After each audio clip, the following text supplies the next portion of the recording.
angels, we are going to a picnic today. My only two goals are to look cute and to not melt because it's 90 degrees in New York City today. I took the shirt off of one Duchess and extra small and I'm a little bit worried that it's not gonna fit me.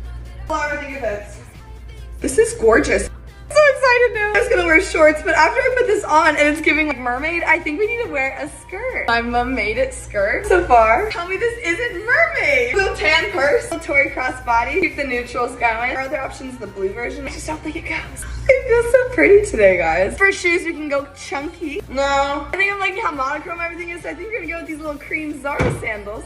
Oh, we're done. Also, wish me good luck because my ex-girlfriend will be there. Get ready with me while I tell you some of the craziest things my kids have told me. I worded that so wrong. I do not have kids, but I'm a camp counselor, and they tell me some crazy Some of them follow me on here, so let's not curse today. Anyway, buckle up, because kids are concerning. I mean, I went to summer camp all my life, since like kindergarten until 8th grade, and if I acted the way some of these kids act, my mom would probably put me up for adoption. Also, so you get more of the image in your head, I'm a counselor to first graders. They're like 6. Yesterday, while I was feeding them all lunch on their little platters, I'm going around passing them. It's pasta, by the way. One of them goes, "Does this have carbs in it?" I said, are you allergic? No, I need to know if this has carbs in it. What? I did not know what a carb was until like the 6th grade, maybe. Another one I hear on the daily is, "Gianna, what are those dots in your face? And why is it red over here?" Oh, Jessica, just you wait, and I hope you get it 10 times worse. The other day we were playing like a big game of soccer, like middle of the soccer game, there's like 20 of them running around. They all stopped collectively to tell me one girl got a bug bite. That's all. And this girl is crying, bawling. One of my personal favorites is when they go in the pool and they come back to the bunk and magically they can't find any of their clothes. So they're standing in front of me, sopping wet, drenched, crying, bawling. I'm dry. I'm in the dry zone and they're up on me. "I can't find my clothes, Gianna." They ran away, babe. Like, what do you want me to do? You're the one who took them off. I don't know where you put them. We're in like a 6x6 little bunk. They couldn't have gone far. Oh, another good one is when it's lunchtime and I clarified with everyone. I said, "Is everyone okay with this lunch? This is lunch. This is the substitute. Does anyone want the substitute?" No one raises their hand. Time for lunch. Start serving lunch. "I don't like this. I don't want..." It's a headache. Every day I wonder how I'm gonna do the next day. I just do it, and I don't know why I go back This is my 5th year working here. Why? I couldn't tell you. I choose this pain. Yesterday, one of them asked me if I had kids of my own. No concept of age, which is honestly fine. 18 to a first grader probably feels worlds away, but sometimes they say things and I feel like I'm their age. So getting asked if I have kids of my own is crazy. Because, like, no, Jessica, like, this job is free birth control for me. I will not have kids anytime soon. I also forget how gullible kids are. I tell them when they're being bad, I have Santa in my phone. So whenever they're being bad, I go to reach for my phone, they shut up. I already look like I have nose contour on. That's how tan my nose gets. I also love kids with, like, really niche interests. Like, one of my kids has an obsession with trees. She can name all different types of trees. I hear about the pine trees, the apple tree. Like, she just gets really into them. This week at camp, we made slime, and as a retired slime owner, I was pretty good at it, but they all did not think so. They believe that their generation, like, invented the slime making and that no one has done it before the first graders. So when I told them that I ran up a slime business in middle school, they were very unimpressed and very uninterested. And that's honestly one of my biggest flexes. Like, if I could put that on my resume, I probably would, because I was racking up money. They also like to flex, like, really, really weird things. Like, yesterday they were talking about whose mom has gotten injured worse. One of them was like, "My mommy sprained her ankle once," and the other one was like, "Yeah, well, my mom broke her foot." Like, they're always one-upping each other, but in the weirdest circumstances. I'm running out of time. I probably have 100 other things to talk about. This was really fun to make. This is gonna run out of time. Bye. I'm getting ready for my friend's wedding. I'm trying to chug this caffeine. I was never on time to begin with, so I am rushing. It's currently 2:13. Morning part is set for 2 o'clock. Let me get the dress on. I'm not trying to sweat my makeup off. Low-key, why does the brown hijab look good? Need to zip it. I'm trying to put these nails on. Oh wait, I have to put my hijab on first. Sorry. The question is, do I do green or beige? I feel like green, right? This one, right? Let's pin this down. Are you judging me? This is the wave. Okay, that's done. I think we're gonna do gold jewelry. I have this really cute ring that's green. 2:23 p.m. I'm gonna do the commodity gold. This is like the yummiest vanilla scent. God, what shoes am I doing? I didn't even do my toes yet. I have 2 options. I think I'm gonna do these ones. Okay, I need to paint my toenails. It's so hot. I'm gonna do my nails in the car. This is the look. What do we think? I'm like sweating. But this is it. What are we giving? I really gotta go. Be sure to check the pictures on the gram. Okay, I gotta go. Bye. Get ready without me.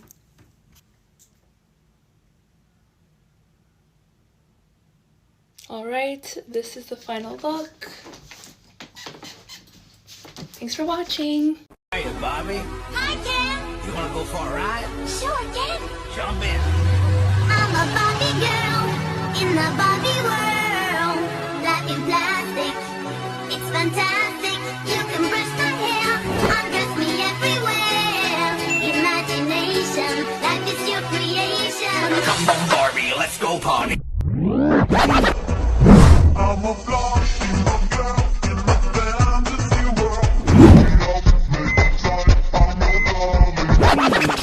Barbie girl, I'm living in my own world. I am plastic, call me classic. You can't touch me there. Hi guys, get ready with me while I tell you about how my best friend asked me to give her an abortion.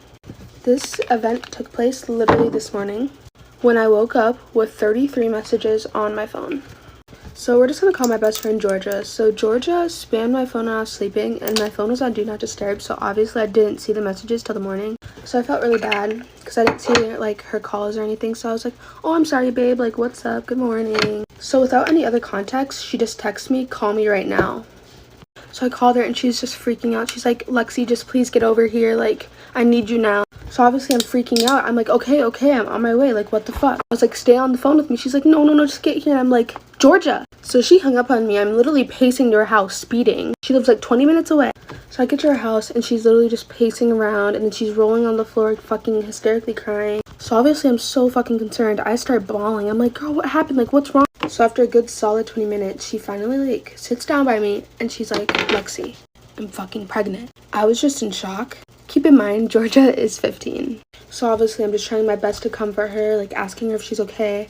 And that's when she asked me the most fucking crazy question. She's like, Lexi, I really need you to give me an abortion. And I was like, what the hell? When she asked that, I was just like in distraught and I kind of like freaked out on her because I was like, what the fuck? Like, I was freaking out myself. So everything just came out. So I just start yelling at her. I'm like, what the hell is wrong with you? Like, why the f would you ask me this? Why would you bring me into this? I know that makes me sound like a bad friend, but I was so scared for her. I was like concerned. I was confused. So my first thought was like call her parents. And I know that sounds like such a shitty friend move, but I ended up calling her parents because I didn't want her to hurt herself or anybody else. And I was just scared for her. So fortunately, her dad was able to come home, but her mom couldn't get out of work. Keep in mind, I hadn't told them like the story. I just said it's an emergency. Y'all need to get here, blah, blah, blah.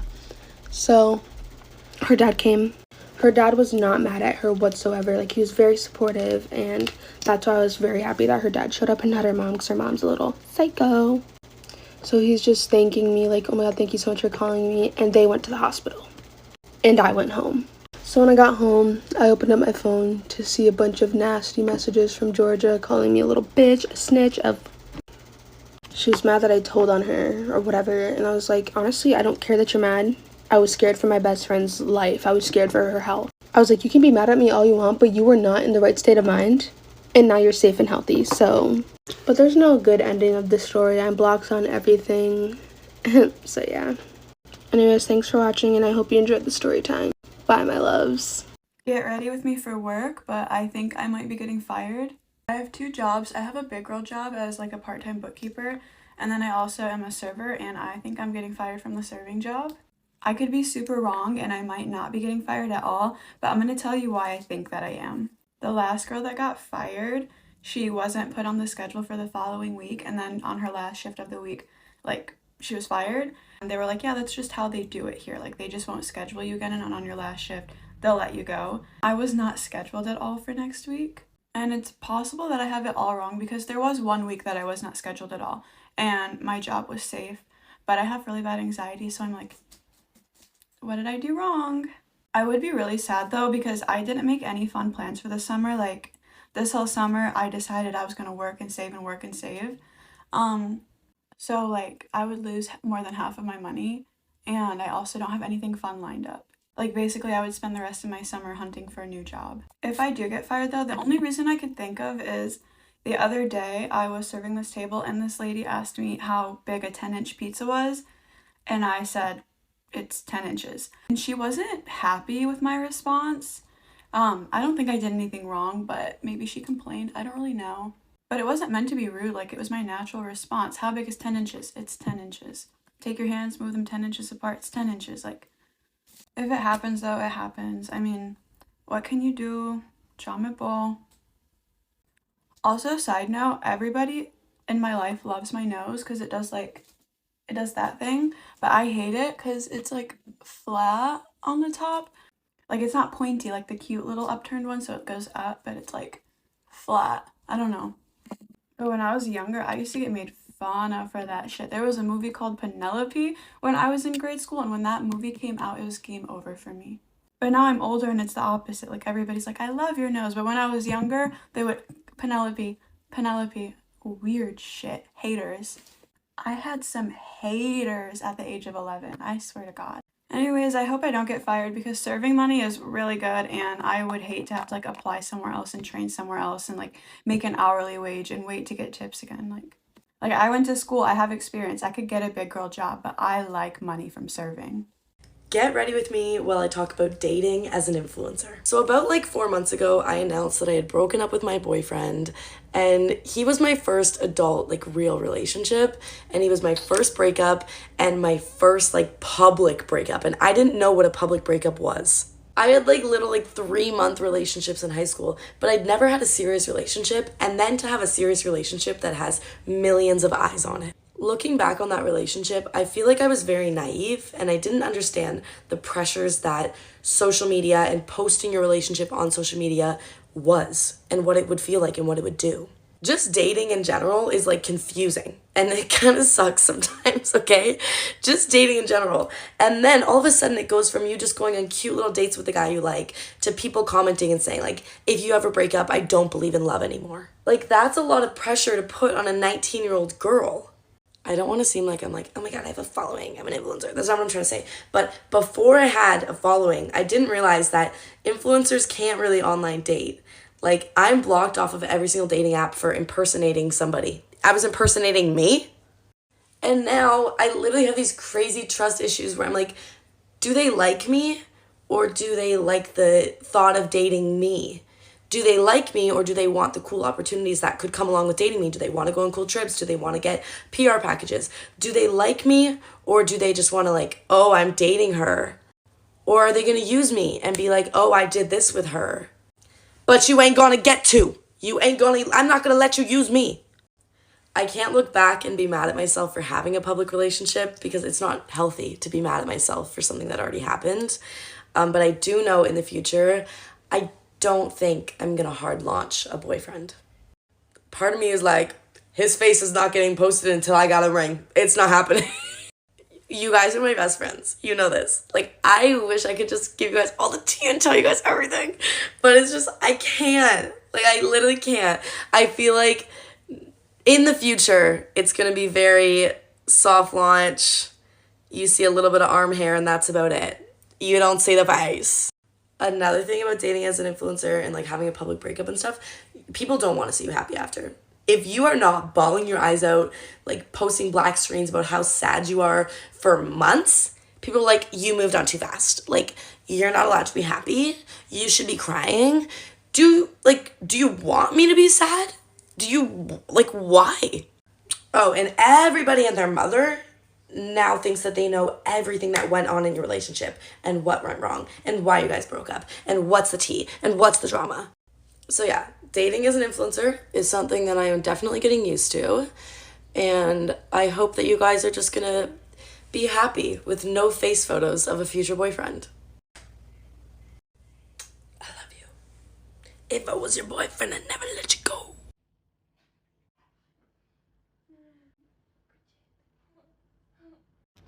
Guys, it's 4 a.m. Me and Bridget are sneaking up. So, Bridget's like, dad has work in 2 hours. So he's waking up at like 6 a.m. We have to get ready. Okay, Bridget, where are we going? We're going...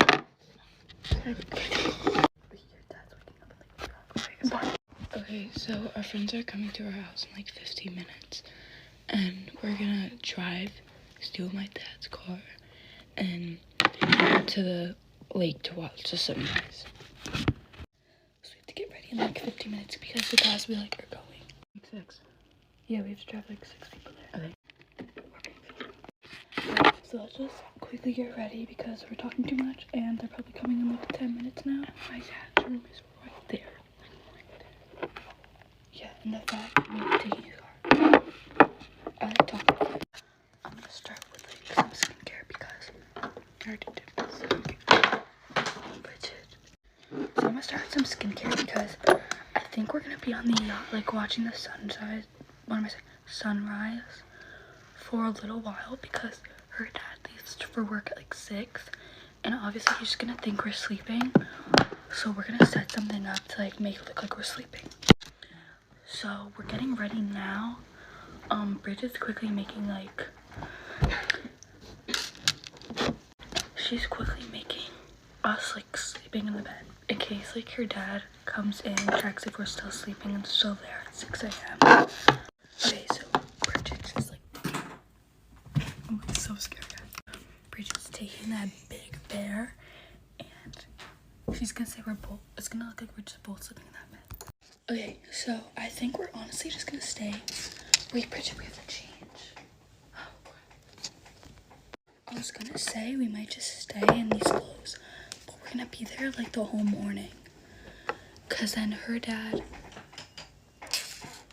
did you hear that? Oh. So I don't know what I was saying before, but Bridget's mom is a doctor and she works overnight. So she's coming back at 11 a.m. So we have to be back before then. My main thing is we're literally stealing the car and driving 6 people there. So I hope nothing goes wrong and we have to drop everyone home and stuff before 11. So what the plan is my brother is gonna help us sneak out and saying he's just gonna take the dog out in the backyard. But really, hurt the dogs. It's gonna be a little sus because like why are we taking him out for? But hope it'll work. We're all set up in the bed. Guys, it's 4:22, we have to leave soon. Guys, we have no time to get dressed, we have to leave now. Get ready with me to go take my husband off of life support. I didn't want him to be on it in the first place. I was like, just unplug the damn machine. Let's get it over with already. Bring the rabbi in. Let's say the Kaddish. Well, this isn't doing much of a damn now, is it? The lady at Sephora said she was going to color match me, put this dirty ass machine on my face, and then said, this is going to tell us what color skin is. I said, use your eyes. What are you doing? And I still walked out looking like a clown, and everybody at the mahjong table said, where did you go? Louise, where did you go? What happened to your face? I said, just don't talk to me. I didn't have time to wash it off. My granddaughter got me this palette. I opened up. I was almost blinded by the shimmer. I said, what are you doing? You know I've got bad eyes. But you know what? It is actually kind of fun. And if anybody tells me I'm too old to wear shimmer, I'm going to tell them to go to hell. I saw a makeup artist on YouTube. I think his name was James Charles or something. And he went, I think it was him. He also sings. One thing I can't wait to do is my husband always was playing on that damn computer, and I told him, hey, you know what? When you finally shut your eyes, that computer shuts its eyes. I'm throwing it out the high-rise window. Is waterproof, so if somebody tries to tell me, why aren't you crying yet at the hospital, I can say I am. I'm just wearing an amazing waterproof liner by Charlotte Tilbury. So, boo-hoo-hoo. Planned our funerals like 30 or 40 years ago. Well, I planned his. I'm never gonna die. As far as the eyebrows, I didn't put a damn thing on there. I've had fabulous brows for 80 years. Cry about it. Well, I don't know what happens here. Now I look like a Cirque du Soleil clown. I'm literally melting. Okay. All right. I'm too lazy to use an expensive blush right now. Let's just do this old-fashioned trick. It still works. I would get another facelift. But listen, I can't go under anesthesia again. I would probably not make it out alive. Final touches. There we go.